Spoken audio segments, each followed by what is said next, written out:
Hey everyone, it's Jess with Sassy Goat Soaps. Today I'm going to take you on a fun adventure with me. Today I am making little succulent guest soaps. This is the Brambleberry kit. Well, it's not the whole kit because I had some of the materials, but Brambleberry does have a Lush succulent soap melt and pour kit. And that's what this is today, it's melt and pour. I am a cold process soap maker, which means I make the soap from scratch, from the lye solution and the butters and oils, and I mix it all and does the saponification process. That melt and pour base has already done all that. So it is soap, and I like the Brambleberry goat milk soap base because it doesn't have any detergents in it, and it's very minimally processed for a soap base. And I've used this before in the past, and it makes a great bar of soap. It holds up, it's very durable, it's very nourishing. So when I do fun little projects that involve melt and pour, Brambleberry is always my go-to for melt and pour base. And then Stevenson's, which you can order from Candle Science, has a really good detergent-free melt and pour soap base. And by detergent-free, what I mean is a lot of the soaps that you buy in the Walmart, in the grocery store, the mass-produced soaps, in order to keep the cost down, they are made with detergents and fillers. So these pre-made bases from Brambleberry, the one that I use, and the one from Stevenson's at Candle Science, do not have detergents. So one of the reasons I like melt and pour for these fun little projects is because, I don't know if you can see, but this is a pretty intricate mold. And with the melt and pour, it gets into all the nooks and crannies really well, and then it pops out really easy. So I'm going to take you through this step by step today so you can see how to do it, because it would be a fun project to do with kids. It's a super fun and easy project for you to do at home if you want to, make it as a gift, like do a couple soaps and put them in a pretty box set. So I haven't done a melt and pour project for a while, so this can be fun, us doing it together. But I will put in the description box below the links for Brambleberry's Lush Succulent Melt and Pour Kit. So what we have is this mold. It's a 4-cavity mold, and each cavity holds 3 ounces of soap. So I'm going to cover it so no dust or anything gets in it. So I have my ceiling fan on here because it's hot and humid. Well, it's not so much hot, but humid. We have Tropical Storm Bertha working its way up, so there's a lot of humidity in the air. Okay, as I said, Brambleberry Goat's Milk Soap Base. I've got 2 different green color blocks. I have Kelly Green, and then I have green chrome. Because what I'm going to do is a batch of 4 in one color, a batch of 4 in another color, and then I think I'll end up making like 2 batches of each. So it'll be 8 of each color of these soaps. These are going to be part of my summer release. They will come individually wrapped as a little guest soap, but they will be part of the summer release. So you get to kind of get a little sneak peek here.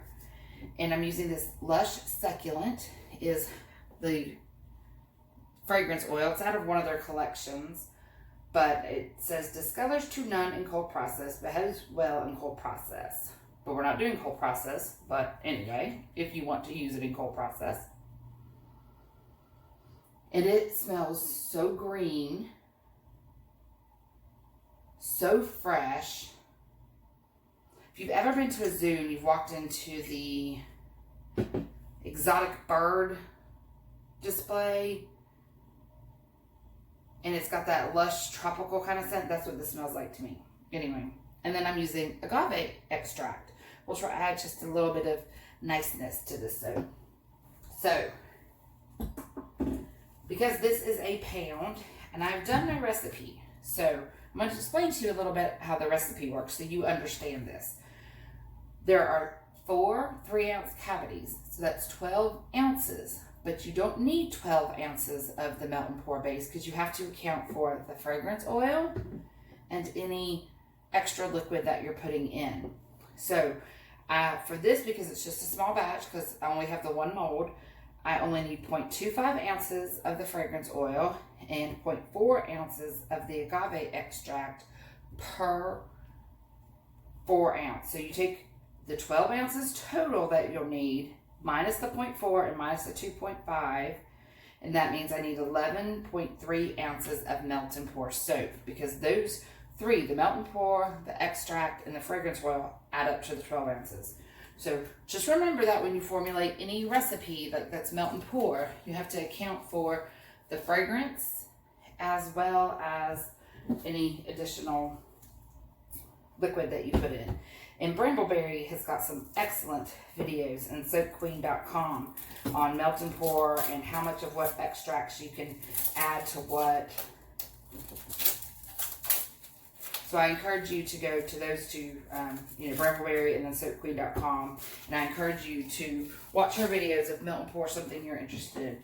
Now you just need a basic knife, and I'm going to cut this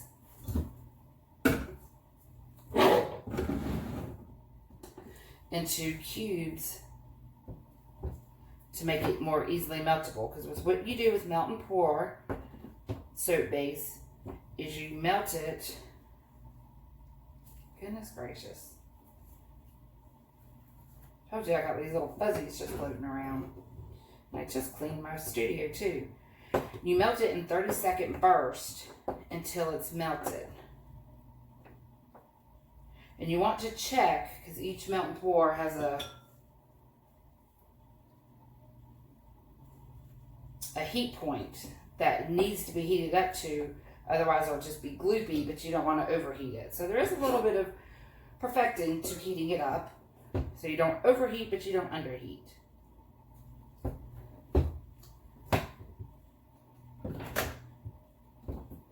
And again, I just like to cut them a little bit smaller so and make sure they're uniform.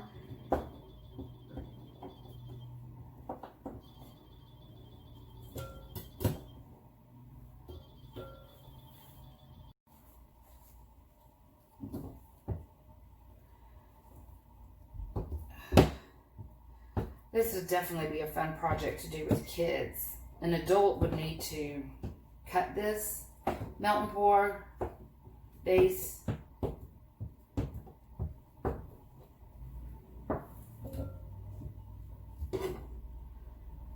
But the rest of the project, I mean, it would require supervision, but it's definitely something a kid could do mostly hands-on themselves.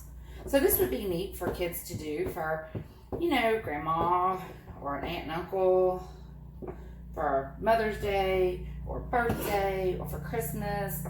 Brambleberry has lots of really neat kits that kids can do that are pretty cost efficient. And you know that you're getting high quality ingredients, raw materials when you get Brambleberry's kits. And these just make great gifts. Everyone loves handmade gifts. Especially since you can see it and you can control what's going into the final product. Now, the only thing I will tell you with melt and pour is that you need to wrap it immediately after it's done solidifying and hardening, whether it be just basic saran wrap or some other form. Because this contains a lot of glycerin, it attracts moisture and it will sweat. So just keep that in mind, that you will need to have something to wrap your finished product in.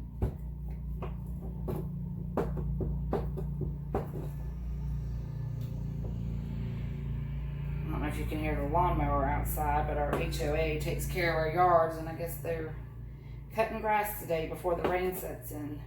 We had so much rain last week. I think we got 6 inches of rain here in central North Carolina. And then we're going to get another 2 or 3 inches from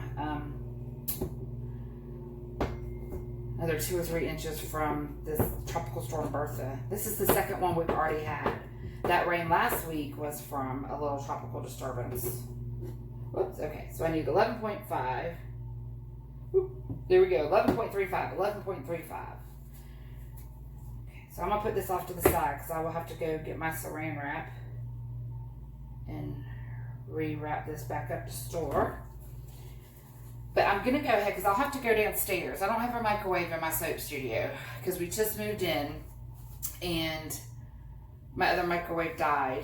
So I've got to get another microwave. So I'm going to have to go downstairs, but I'll go ahead and cut up and measure out everything before I go downstairs. and melt this. So the nice thing about these color blocks is they're perfect for melt and pour soap. They're already melted and poured and made into what you need, and you can control the color.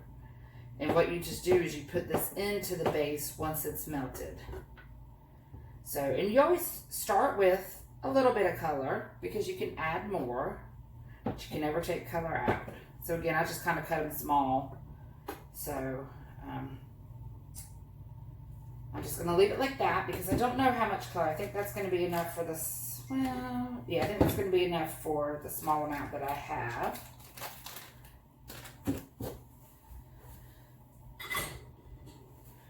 Now this is just a small little shot glass. It's just a 1 ounce shot glass, which is perfect for what I need.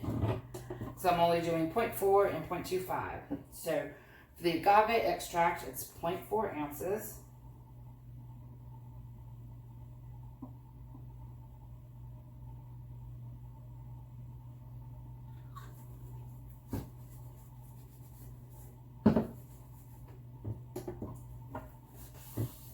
I need my little chopstick. There's a little trick that you can do. You can use a chopstick.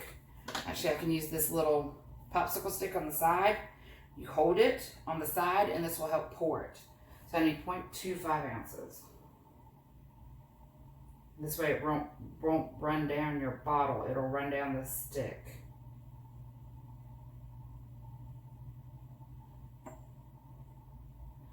It's 0.2. Need just a wee bit more.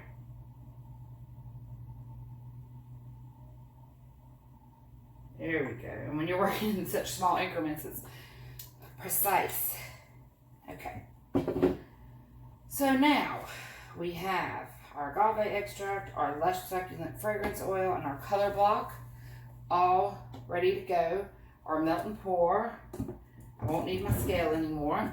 So I'm going to go downstairs and melt this, and I'll be back while we put all the rest of this together. Thanks. Okay, I'm back. I've melted my base here. It is important to know this melt and pour has most of them, but you have to check because everyone is different, has a melting base at 120, and if it goes over 140 it can burn. Right now I'm at 130, so it's perfect. So I'm going to add in my agave extract and my Lush. Oh my god, it smells so flippin' good. And I'm going to add in my color blocks. Start to melt them.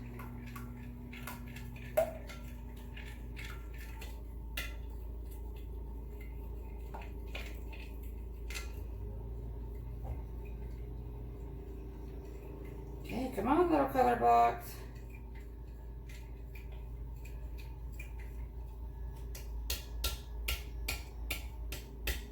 Gotta find them and kind of smush them up here. There we go.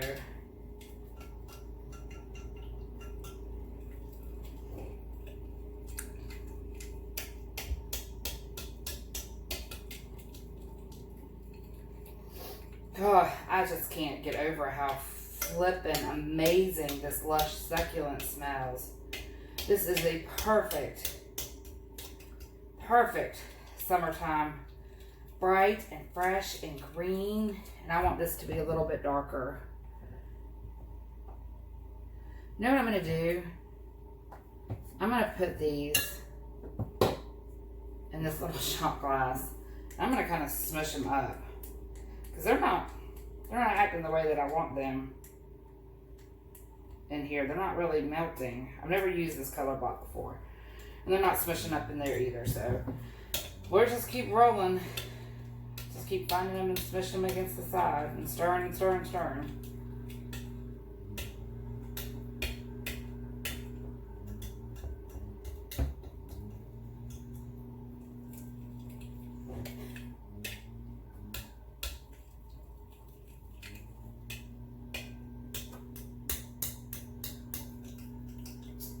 I don't know if I'm going to use these color blocks again. Unless there's a secret to using them, I just don't know. They're not dissolving the way that I would like, and my soap is starting to cool down.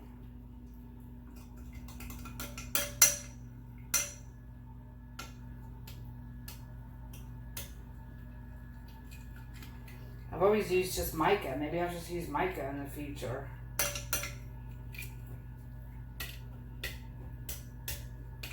So see, you're learning something here.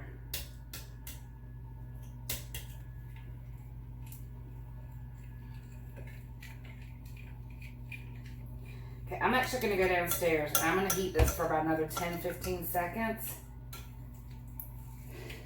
and see if I can get this heated back up, because it's starting to cool down, so I can get these colored chips melted.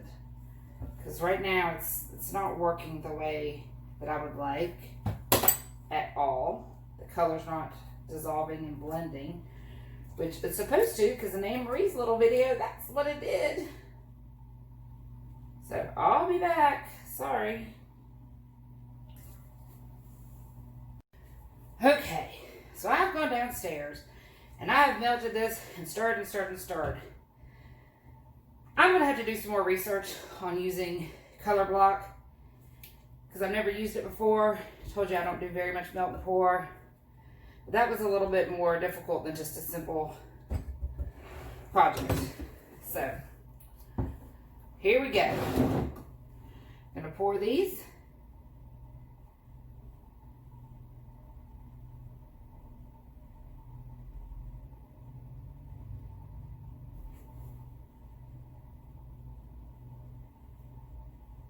But the color turned out beautiful. That was just a lot more than I expected. I thought it would be easier.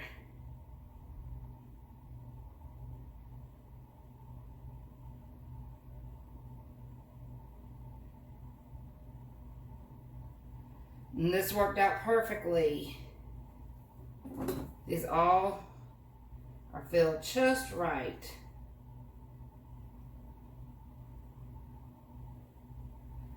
All right, now, melt and pour. You have to top it with rubbing alcohol to get rid of the little air bubbles. My little sprayer wants to be crazy here. And there we go. Ta-da! Oh my goodness, that's already kind of set up. So I'm just going to leave everything here. It's a great thing. This is soap. I will let it sit for about an hour or two, and then just take your paper towel and some water and wash it out.